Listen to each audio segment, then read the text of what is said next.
I'm Discus Dean, and this is my review of Spider-Man Into the Spider-Verse.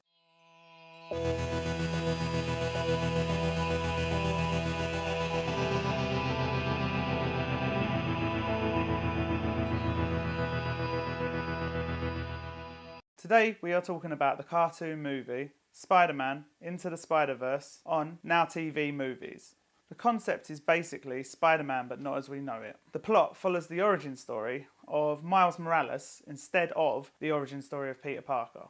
But the twist is, the multiverse gets corrupted by a machine that brings all of the other Spider-Men from other universes to Miles's one. Between the lot of them, they do have to save the multiverse, but also return back to their own ones. This movie actually does have a lot of actual famous stars in it. Sometimes you can't even tell who they are. Actors among the cast are the likes of Chris Pine, Nicolas Cage, Jake Johnson, Zoe Kravitz, who is the daughter of Lenny Kravitz, and of course, the cameo from Stan Lee. My personal favourite characters in this are Peter B. Parker, Spider-Noir, and Spider-Ham. Peter B. Parker is basically the loser version of him. Life has basically crushed his spirit, almost completely. He is cynical, out of shape, and basically just going through the motions. Spider-Noir makes me laugh because he's from a black and white universe that's set in the 1930s, and he just can't understand the concept of a Rubik's Cube. And Peter Parker, that's right, he's literally a pig. Basically, Marvel's manifestation of Homer Simpson's Spider-Pig. For me, I didn't like how Green Goblin is portrayed in this. It seems in this universe that the villains actually seem to be mutant versions of themselves. So the Green Goblin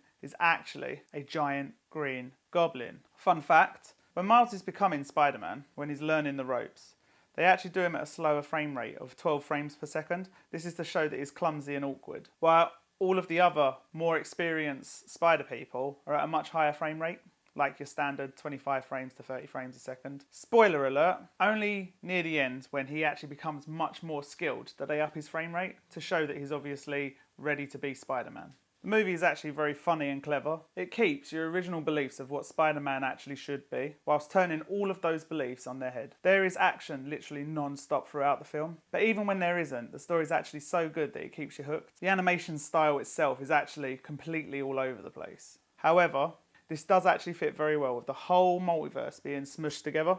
It's very bright and colourful, but it could, in other cases, be very extreme. But in this case, it works. What I thought it did really well was it actually brought the essence of Spider-Man into a new light. It brought all of the versions that we are familiar with, and it also showed us something that Spider-Man could be that we're not used to seeing yet. It gave you the origin story that has not been done on the big screen yet, and was actually able to show you the original Spider-Man story too. It was amazing, it kept you gripped, though extremely funny. It also had the ability to actually make you feel too. The only bad thing I could probably say about the film is that with all of the flashing lights and the bright colours and the quick changing and everything like that, it's probably bad for epileptic people. It's probably something that if you are epileptic you should probably bear in mind before going to watch the film. But that is really its only fault. I am actually extremely biased when it comes to Spider-Man. Spider-Man was actually my favourite superhero growing up. I actually had all the toys.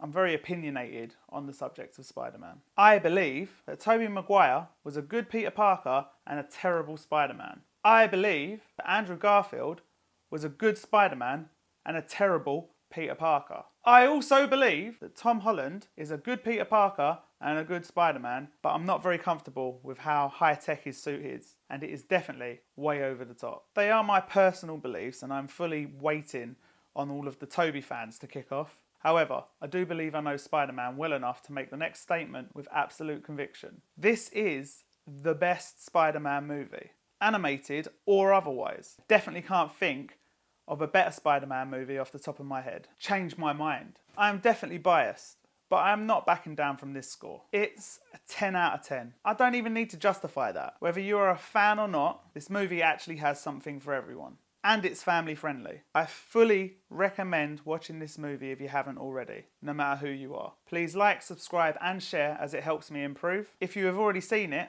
and disagree with anything that I've said, leave it in the comments. And again, if you've got some unique perspectives on it, please also leave it in the comments. I have been Discus Dean, and this has been my review of Spider-Man Into the Spider-Verse.